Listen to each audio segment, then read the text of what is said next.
പാലക്കാട് ജില്ലയുടെ തെക്കുപടിഞ്ഞാറേ അറ്റത്ത് സ്ഥിതി ചെയ്യുന്ന പട്ടണമാണ് വടക്കഞ്ചേരി. തൃശൂർ-പാലക്കാട് റൂട്ടിൽ രണ്ട് നഗരങ്ങളിൽ നിന്നും ഏതാണ്ട് 33 കിലോമീറ്റർ തുല്യ അകലത്തായാണ് ഈ പട്ടണം സ്ഥിതി ചെയ്യുന്നത്. ആലത്തൂർ താലൂക്കിൽ ഉൾപ്പെട്ട ഒരു വ്യാപാരകേന്ദ്രമാണ് ഇത്. തൃശൂർ ജില്ലയിലെ വടക്കാഞ്ചേരിയുമായി പേരിന് സാമ്യമുള്ളതിനാൽ വടക്കുംചേരി എന്ന് തെറ്റായും അറിയപ്പെടാറുണ്ട്. ഭാരതപ്പുഴയുടെ പോഷകനദിയായ മംഗലം പുഴ വടക്കഞ്ചേരി വഴി കടന്നുപോകുന്നുണ്ട്. ഈ പുഴയ്ക്ക് കുറുകെ നിർമ്മിച്ച പാലം മംഗലം പാലം എന്നാണ് അറിയപ്പെടുന്നത്. ശബരിമല തീർത്ഥാടന കാലത്ത് തമിഴ്നാട്ടിൽ നിന്ന് വരുന്ന ഭക്തർ ഇവിടെ തമ്പടിക്കാറുള്ളതിനാൽ സ്ഥലത്തിന് മിനിപമ്പ എന്നും പേരുണ്ട്. ചരിത്രപരമായി വടക്കഞ്ചേരി കൊച്ചി നാട്ടുരാജ്യത്തിൻ്റെ ഭാഗമായിരുന്നു.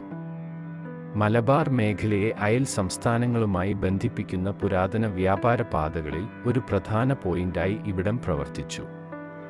ഭൂമിശാസ്ത്രപരമായി വടക്കഞ്ചേരി ഫലഭൂയിഷ്ഠമായ സമതലങ്ങളും ഉരുണ്ട കുന്നുകളും ശാന്തമായ ജലാശയങ്ങളും ചേർന്ന് അനുഗ്രഹീതമാണ്.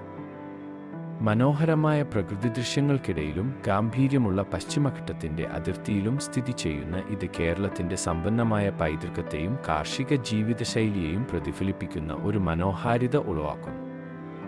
ഇവിടെയുള്ള നദികളും അരുവികളും കാർഷിക പ്രവർത്തനങ്ങൾക്ക് പിന്തുണ നൽകുകയും പ്രാദേശിക ആവാസവ്യവസ്ഥയെ നിലനിർത്തുകയും ചെയ്യുന്നുണ്ട്. 2011 കണക്കനുസരിച്ച് 35,000-ത്തിലധികമാണ് വടക്കഞ്ചേരിയിലെ ജനസംഖ്യ. സാക്ഷരത ഏതാണ്ട് 95%. ജനസംഖ്യയിൽ ഭൂരിപക്ഷവും ഹിന്ദുക്കളാണ്.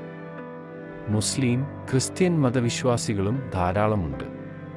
കോട്ടയം ഭാഗത്തുനിന്ന് കുടിയേറിയവരാണ് ഇവിടത്തെ ക്രിസ്ത്യാനികളിൽ ഭൂരിപക്ഷവും. തൃശ്ശൂരിനും പാലക്കാടിനും സമീപമുള്ള വടക്കഞ്ചേരിയുടെ സ്ഥാനം അതിൻ്റെ കണക്ടിവിറ്റിയും വാണിജ്യ സാധ്യതയും വർദ്ധിപ്പിക്കുന്നു. ഇത് ഗ്രാമീണ മനോഹാരിത നിലനിർത്തിക്കൊണ്ട് പ്രാദേശിക വ്യാപാരത്തിൻ്റെ കേന്ദ്രമാക്കി മാറ്റി.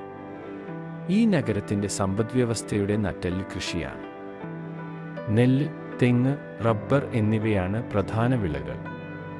കയർ ഉൽപാദനം, കരകൗശല വസ്തുക്കൾ തുടങ്ങിയ പരമ്പരാഗത വ്യവസായങ്ങളും ഇവിടെ പ്രശസ്തമാണ്. ചിപ്സ് വ്യാപാരത്തിന് പ്രസിദ്ധമാണ് മംഗലം പാലവും പരിസരവും. ഈ മുന്നേറ്റങ്ങൾ ജനങ്ങളുടെ ജീവിത നിലവാരം ഉയർത്തിയെങ്കിലും വടക്കഞ്ചേരി അതിൻ്റെ പരമ്പരാഗത സത്ത നിലനിർത്തി. ഇവിടെയുള്ള സാംസ്കാരിക പൈതൃകം കേരളത്തിൻ്റെ പരമ്പരാഗത സംസ്കാരങ്ങളുമായും നാടോടി കലകളുമായും ആഴത്തിൽ ഇഴചേർന്നിരിക്കുന്നു. തലമുറകളായി ഇവിടെ അഭിവൃദ്ധി പ്രാപിച്ച കഥകളി, മോഹിനിയാട്ടം, ഓട്ടംതുള്ളൽ എന്നിവയ്ക്കും ഊഷ്മളമായ ഉത്സവങ്ങൾക്കും പ്രകടനങ്ങൾക്കും ഈ നഗരം പേരുകേട്ടതാണ്. പ്രശസ്തമായ ചിറ്റിലാംചേരി ഭഗവതി ക്ഷേത്രം ഇവിടെയാണ് സ്ഥിതി ചെയ്യുന്നത്. ഭഗവതി ദേവിക്ക് സമർപ്പിച്ചിരിക്കുന്ന ഈ ക്ഷേത്രം മതപരവും സാംസ്കാരികവുമായ പ്രവർത്തനങ്ങളുടെ കേന്ദ്രമാണ്. ഗവൺമെൻറ് ഹയർ സെക്കൻഡറി സ്കൂളും സമീപത്തെ കോളേജുകളും ഗുണനിലവാരമുള്ള വിദ്യാഭ്യാസം നൽകി വിദ്യാർത്ഥികളുടെ ഭാവി രൂപപ്പെടുത്തുന്നതിൽ നിർണായക പങ്ക് വഹിക്കുന്നു. മാത്രമല്ല സാമൂഹിക ക്ഷേമ സംരംഭങ്ങളെ പിന്തുണയ്ക്കുന്നതിൽ ശക്തമായ ഊന്നൽ നൽകുന്ന വടക്കഞ്ചേരിയിലെ സമൂഹം ഏവർക്കും മാതൃകയാണ്. വടക്കഞ്ചേരി നിരവധി ശ്രദ്ധേയമായ ആശുപത്രികളിലൂടെ മികച്ച ആരോഗ്യ സേവനങ്ങളും വാഗ്ദാനം ചെയ്യുന്നുണ്ട്. General medicine, paediatrics, orthopaedics, chest medicine എന്നിവയുൾപ്പെടെ നിരവധി മെഡിക്കൽ സേവനങ്ങൾ നൽകുന്ന ഒരു പ്രമുഖ സ്ഥാപനമാണ് ഇവിടെയുള്ള ഡിവൈൻ മെഡിക്കൽ മിഷൻ ഹോസ്പിറ്റൽ. കൂടാതെ അവിറ്റിസ് ആശുപത്രി ശൃംഖലയുടെ ഭാഗമായി പ്രത്യേക ആരോഗ്യ സേവനങ്ങൾ വാഗ്ദാനം ചെയ്യുന്ന അവിറ്റിസ് ക്ലിനിക്കും പ്രദേശത്ത് പ്രവർത്തിക്കുന്നുണ്ട്. വടക്കഞ്ചേരി നിവാസികളുടെ ആരോഗ്യ സംരക്ഷണ ആവശ്യങ്ങൾ നിറവേറ്റുന്നതിൽ ഇവ നിർണായക പങ്ക് വഹിക്കുന്നു. തൃശൂർ, പാലക്കാട് തുടങ്ങിയ പ്രധാന നഗരങ്ങളുമായി ബന്ധിപ്പിക്കുന്ന ദേശീയപാത 544 വഴി റോഡ് മാർഗം ഈ പട്ടണം നന്നായി ബന്ധപ്പെട്ടിരിക്കുന്നു. KSRTCയും സ്വകാര്യ ബസ്സുകളും പ്രാദേശികവും ദീർഘദൂര യാത്രാ ആവശ്യങ്ങളും നിറവേറ്റുന്നുണ്ട്. ഏകദേശം 20 കിലോമീറ്റർ അകലെയുള്ള ഒറ്റപ്പാലത്താണ് ഏറ്റവും അടുത്തുള്ള റെയിൽവേ സ്റ്റേഷൻ. 2 മണിക്കൂറിൽ താഴെ യാത്ര വേണ്ടിവരുന്ന കോയമ്പത്തൂർ ഇന്റർനാഷണൽ എയർപോർട്ടും കൊച്ചി ഇന്റർനാഷണൽ എയർപോർട്ടുമാണ് വിമാനയാത്രയ്ക്ക് ഏറ്റവും അടുത്തുള്ള ഓപ്ഷനുകൾ.